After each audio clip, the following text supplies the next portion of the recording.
अस्सलाम वालेकुम दोस्तों, अज असीं लंदन में स्नोफॉलिंग जो मज़ो वठी रहिया आहियूं।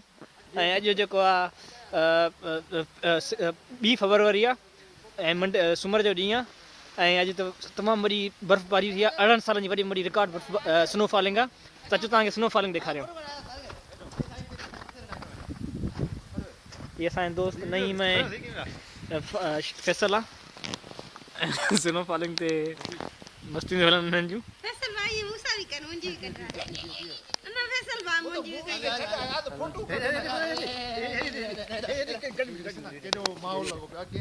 गाॾियुनि ते तक़रीबन फुट बर्फ़ बीहजी वई आहे रोड जे मथां।